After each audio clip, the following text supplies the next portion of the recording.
All right, so I finally finished my first knife, and I can tell you this was a humbling experience actually doing this and the expectation versus the reality. Now, I'm sure on the video this thing looks great, but there's a lot of flaws in this knife and a lot of things that I just didn't do right just based on, first time doing it. So I studied a lot, I read a lot, I watched a lot of videos, and I kind of got the process down, and I tell you, you really learn a lot when you actually just dive in and do it. So this knife is actually made from an old leaf spring, and it's the old leaf springs from my Jeep. So if you follow along on my channel and you see some of my Jeep updates, you know I just got my suspension redone. I saved the old spring packs, and there you go. There's a knife. So pretty cool to make something out of something useful out of something that was probably destined to just be thrown away. So the first part of this video is going to be the construction of the knife, and that's the bulk of the video, but stay tuned to the end because I'm going to take this knife and I'm going to chop through a 2x4, and then I'm also going to tell you guys the top 5 things that I learned with my first knife, so stay tuned.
All right, so I hope you enjoyed the construction of the knife. By no means am I an expert. This is my first time doing this, and I got a reasonable result, but not a great result. So I compiled a list of 5 things that I would do differently if I could do this over again with my first knife.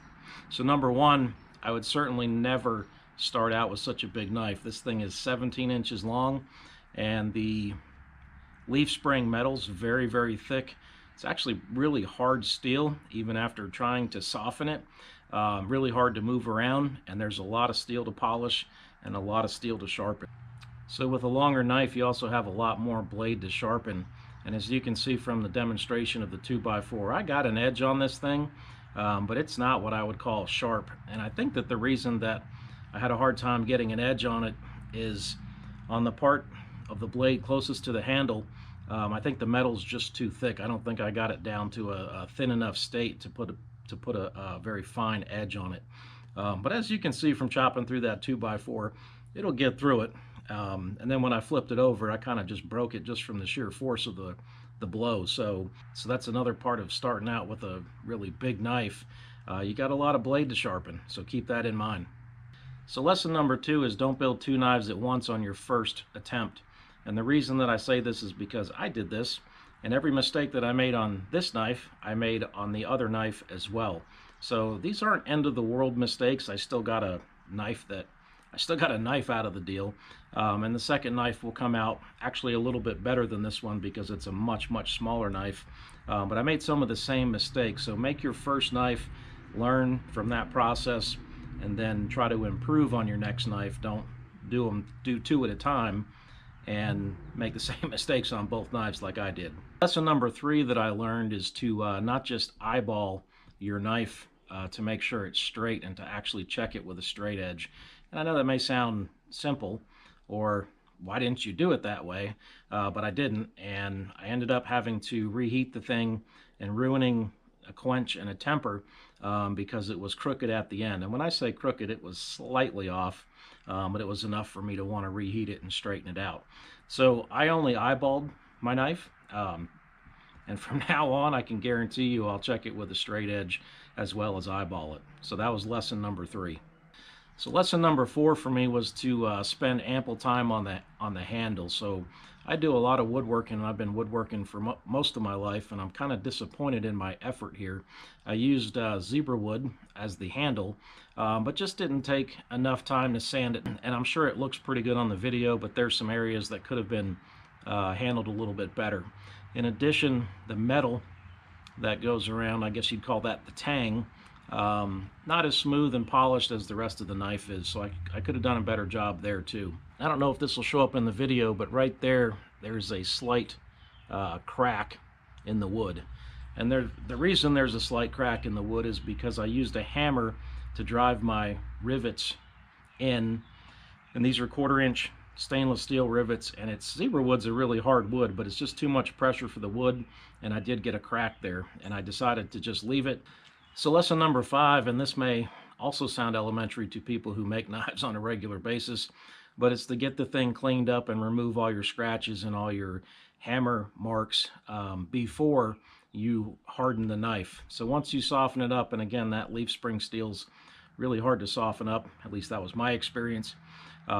You forge it down and you get the shape that you want, and then you start working on the belt grinder. And I don't have the perfect belt sander for making knives. I've got a woodworking belt sander, but it's pretty aggressive, and it actually did pretty good with this knife. But what I didn't do is I didn't get all of the scratches out, and then I re-hardened it, and there's just some scratches in there that once I re-hardened it, I couldn't get them out. So I would have had to have annealed it again, taken it down to a soft state, and then got the scratches out, and then re-quenched it, and then re-tempered it. So I decided not to do that. They're pretty minimal, may not even show up in the video, but I see them and I know they're there. So that was lesson number 5 for me. All right, stay tuned to the channel. I'm going to have a lot more knife making videos coming up. And if you like this video, if you like the content of the channel, hit that subscribe button. And hey, thanks for watching.